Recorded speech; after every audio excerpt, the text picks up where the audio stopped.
Salam sejahtera, Bapak Ibu Saudara yang terkasih di dalam Tuhan Yesus Kristus. Kita kembali bertemu dalam program Renungan GKJ Semarang Timur. Segala kemuliaan hanya bagi Tuhan. Sebelumnya marilah kita berdoa.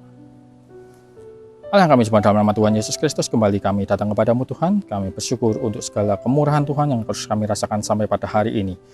Termasuk saat ini sebentar kami akan mendengarkan sapaan-Mu melalui firman Tuhan. Biarlah Tuhan sendiri yang akan memampukan kami, memberikan hikmat sehingga kami bisa mengerti apa yang menjadi maksud kehendak-Mu untuk kami lakukan dalam kehidupan keseharian kami. Terima kasih Tuhan Yesus, hanya dalam nama-Mu kami telah berdoa dan mengucapkan syukur. Amin.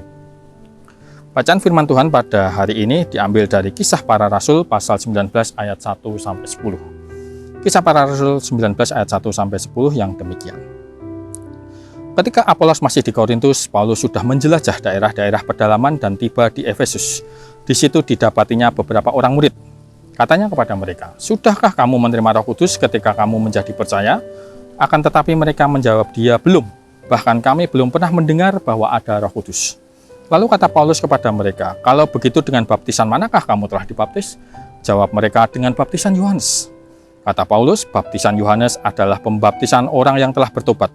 Dan ia berkata kepada orang banyak bahwa mereka harus percaya kepada Dia yang datang kemudian daripadanya, yaitu Yesus. Ketika mereka mendengar hal itu, mereka memberi diri mereka dibaptis dalam nama Tuhan Yesus. Dan ketika Paulus menumpangkan tangan di atas mereka, turunlah Roh Kudus ke atas mereka, dan mulailah mereka berkata-kata dalam bahasa roh dan bernubuat. Jumlah mereka adalah kira-kira 12 orang. Selama 3 bulan Paulus mengunjungi rumah ibadah di situ dan mengajar dengan berani. Oleh pemberitaannya, ia berusaha meyakinkan mereka tentang kerajaan Allah. Tetapi ada beberapa orang yang tegar hatinya. Mereka tidak mau diyakinkan, malahan mengumpat jalan Tuhan di depan orang banyak. Karena itu Paulus meninggalkan mereka dan memisahkan murid-muridnya dari mereka, dan setiap hari berbicara di ruang kuliah di Tiranus. Hal ini dilakukannya 2 tahun lamanya, sehingga semua penduduk Asia mendengar firman Tuhan, baik orang Yahudi maupun orang Yunani. Demikianlah firman Tuhan. Saudara yang terkasih dalam Tuhan Yesus Kristus, Paulus pernah melakukan pelayanan di Efesus, di mana dia mengawali pelayanannya di sana dengan baru sekali berkhotbah di sinagogi di Efesus. Setelah melakukan pelayanan di banyak tempat, Paulus kembali ke Efesus sesuai janjinya yang pernah mengatakan bahwa dia apabila Tuhan mengizinkan dia akan kembali ke Efesus. Kisah Para Rasul 18 ayat 21. Setibanya kembali di Efesus, Paulus bertemu dengan 12 orang murid Yohanes Pembaptis. Ke-12 orang ini telah menerima pengajaran Yohanes Pembaptis, tetapi mereka belum pernah mendengar tentang Yesus. Mereka tidak tahu Yesus. Mereka tidak tahu Yesus adalah Mesias. Mereka tidak tahu kalau Mesias itu sudah datang. Maka Paulus pun mengajarkan Injil kepada mereka dan memberitakan kepada mereka bahwa Yesus dari Nazaret yang telah mati disalib dan bangkit pada hari ketiga itulah Mesias yang diberitakan oleh Yohanes Pembaptis. Ketika mereka memberi diri dibaptis di dalam nama Tuhan Yesus, mereka menerima tanda turunnya Roh Kudus atas mereka. Tanda turunnya Roh Kudus ini menjadi sangat penting karena merupakan satu-satunya tanda yang Tuhan nyatakan di luar daerah Israel. Tanda pertama dinyatakan di Yerusalem pada peristiwa Pentakosta, Kisah Para Rasul pasal 2. Tanda kedua di daerah orang Samaria, ada di pasal 8. Dan tanda ketiga di Kaisarea, tepatnya di rumah Cornelius, seorang tentara Romawi yang bertobat, ada di pasal 10. Ketiganya terjadi di wilayah Israel. Mengapa tanda keempat turunnya Roh Kudus ini dinyatakan di Efesus yang bukan termasuk wilayah Israel? Maknanya adalah Tuhan sedang menyatakan bahwa pekerjaannya telah sampai pada tahap terakhir, yaitu penjangkauan ke ujung bumi. Tuhan sedang memanggil bangsa-bangsa lain dan akan terus melakukannya hingga seluruh bumi mengenal Kristus. Maka dari itu turunnya Roh Kudus di Efesus menjadi tanda yang sangat penting. Lalu mengapa di Efesus? Mengapa tidak di tempat lain? Wilayah luar Israel kan banyak, tidak hanya di Efesus. Karena di Efesuslah mereka yang menerima baptisan dan menerima tanda-tanda dari Roh Kudus adalah murid-murid Yohanes Pembaptis. Yohanes Pembaptis pernah mengatakan bahwa dia membaptis dengan air, tetapi Kristus akan membaptis dengan Roh Kudus dan dengan api. Nah, baptisan Roh Kudus inilah yang sedang disimbolkan di sini. Tuhan memberikan tanda-tanda kepada orang-orang ini secara khusus. Artinya dia tidak melakukannya kepada setiap orang. Tuhan tidak memberikan tanda-tanda turunnya Roh Kudus ini kepada setiap orang. Benar bahwa Roh Kudus berkarya dalam diri manusia bisa memakai tanda-tanda ajaib, tetapi bukanlah sebuah kemutlakan. Jika dia memakai tanda-tanda itu, ini artinya bahwa menjadi bukti bahwa kuasa Roh Kudus akan menyertai gereja telah terjadi, bahwa janji kuasa Roh Kudus akan menyertai gereja itu sudah terjadi sebagaimana dijanjikan. Terjadi bukan pada individu, tetapi pada gereja Tuhan.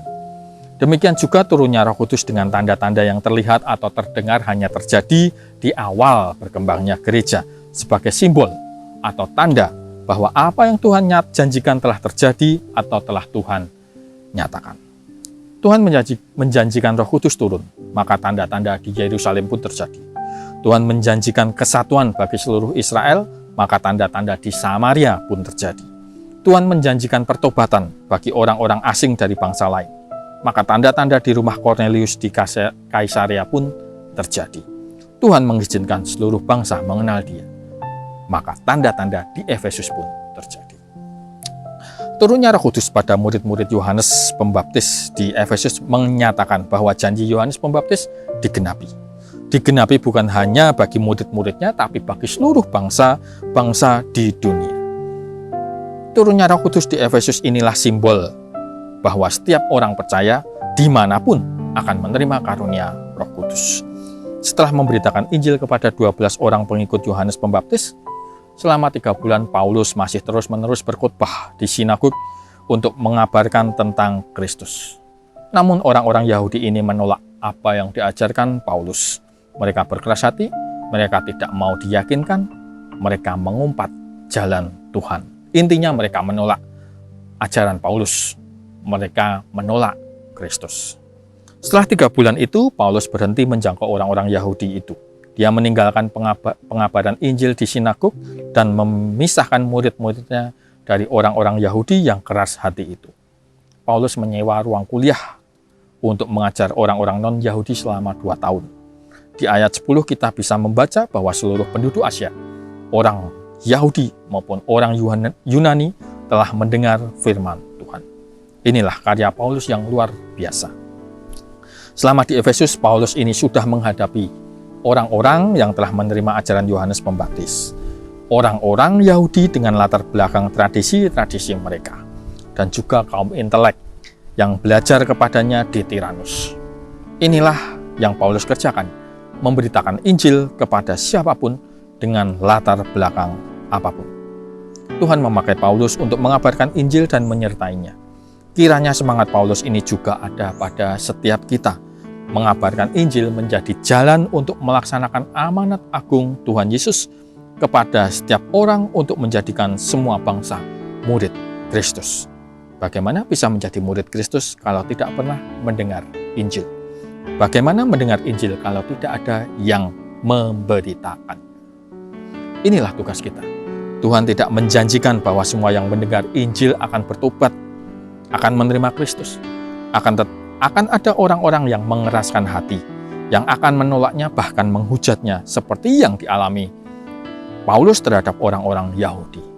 Namun bahwa Tuhan akan menyertai, akan memampukan, akan melengkapi, itulah janji Tuhan. Aku menyertai kamu senantiasa sampai kepada akhir zaman. Matius 28 ayat 20. Menerima Injil dan percaya kepada Kristus adalah pekerjaan Roh Kudus terhadap mereka yang mendengar Injil. Tetapi mengabarkan Injil adalah pekerjaan kita. Selamat memberitakan Injil. Amin. Mari kita berdoa. Tuhan, terima kasih atas renungan yang boleh kami dengar pada hari ini Tuhan. Kami boleh diingatkan kembali betapa Tuhan pun memberikan tugas kepada kami, kepada setiap kami untuk mengabarkan Injil kepada siapapun, apapun latar belakang mereka. Oleh karena itu Tuhan, mampukan kami agar kami pun bisa melakukan tugas-Mu, melakukan amanat agung menjadikan semua bangsa menjadi murid Kristus dengan mengabarkan Injil. Kami percaya kami tidak berjalan sendirian karena ada Tuhan yang menyertai kami, yang bersama-sama dengan kami. Kami menyerahkan doa ini hanya dalam nama Tuhan Yesus Kristus. Kami telah berdoa dan ucapkan syukur. Amin.